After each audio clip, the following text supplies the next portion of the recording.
Hey, salut. Donc, derrière moi, en fait, il y a une vieille bâtisse et je pense que c'est intéressant aussi de pouvoir parler de La Belle et la Bête, de Disney, devant cette bâtisse et devant ce décor. Parce qu'il faut savoir que j'ai eu envie de parler un peu de ce Disney-là, car je trouve que dans les années, en fait, 70-80, le cinéma était plus centré sur tout ce qui était scénario, tout ce qui était divertissement et surtout tout ce qui était toucher le cœur et les émotions. Je ne pense pas que le cinéma est fait pour parler de choses entièrement politiques et cela est, je trouve, à mon sens, une erreur de mettre la politique dedans. Ce qu'il faut savoir est que Disney a pu, par La Belle et la Bête, montrer que l'amour des choses était non seulement par l'apparence, mais aussi le cœur. Et surtout que Disney, à la base, il avait un projet, un rêve qui était de toucher les gens. C'est pour ça qu'ils avaient réussi avec La Belle et la Bête. C'est pour ça qu'ils avaient réussi aussi avec les grands classiques comme Le Roi Lion, comme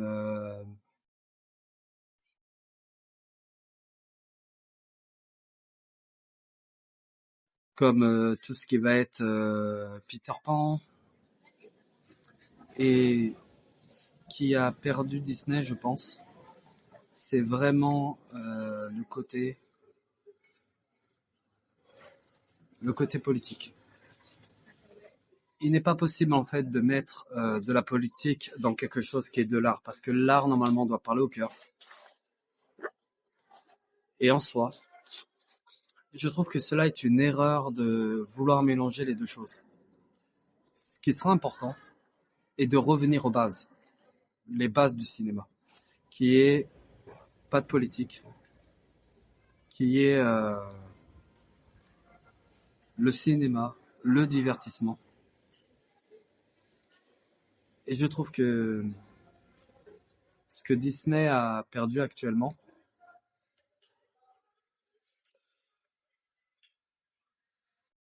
c'est la base première, faire rêver.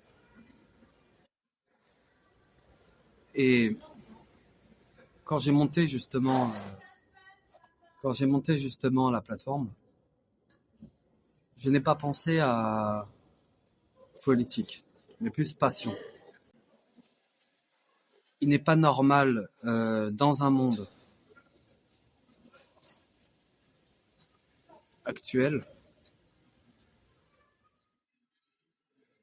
de laisser mourir le cinéma tel qu'il est. Le cinéma n'a pas à faire de, de l'idéologie politique. Le cinéma n'a pas à être soumis à une idéologie qui est tout sauf positif. Le cinéma doit rester libre. Voilà pourquoi je serais profondément toujours opposé au cinéma politique. Et en parlant justement de La Belle et la Bête,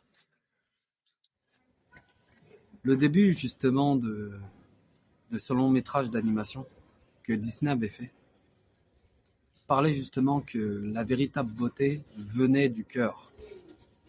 Et justement, ce Disney-là, La Belle et la Bête, avait cette chose du moins, qui n'existe plus actuellement. Le fait de toucher le cœur. Et le monde du cinéma doit rester comme ça. La Belle et la Bête, techniquement, c'est l'histoire d'une jeune femme qui rêve d'aventure et d'une malédiction. Et la malédiction est que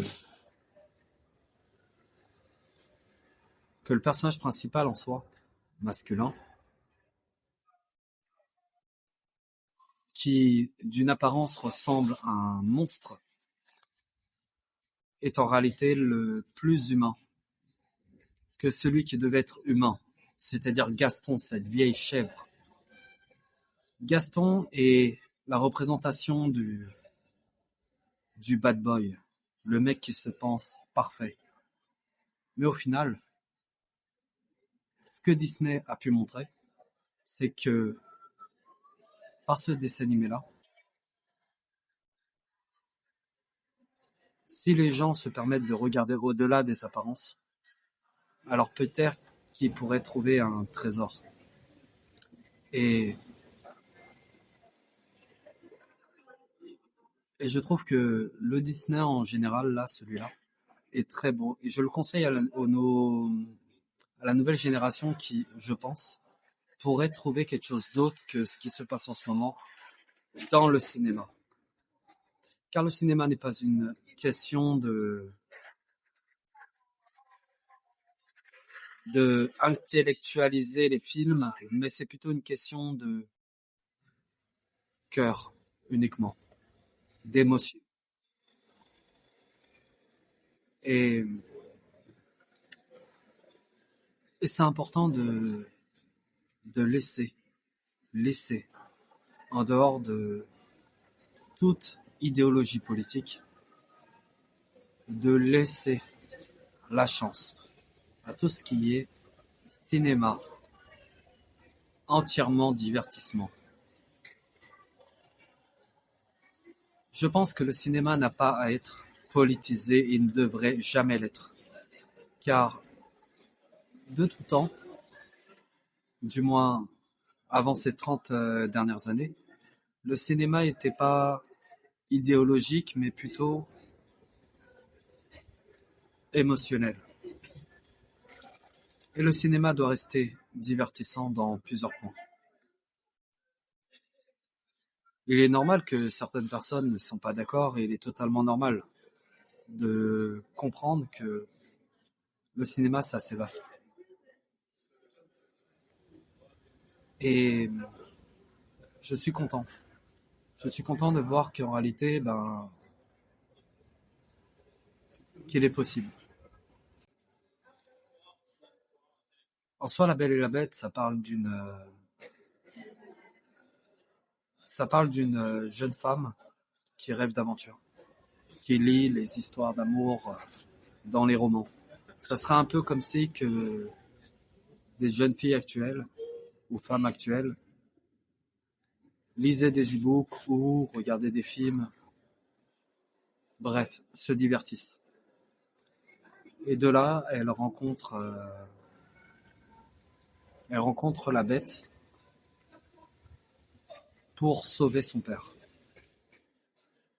Déjà, Belle était une femme, certes très jolie physiquement, mais aussi belle de cœur aussi. Et en soi, au fil du film, outre l'aspect que la bête était sous le coup d'une malédiction, le film montre que c'est pas que lui qui a été touché, mais son entourage. Et c'est pour ça que ce film est magnifique parce que finalement, ça montre que l'entourage a une grande influence, que ce soit positif ou négatif. Et, et qu'il est important de le remettre en perspective. Et c'est important de trouver que c'est important de comprendre que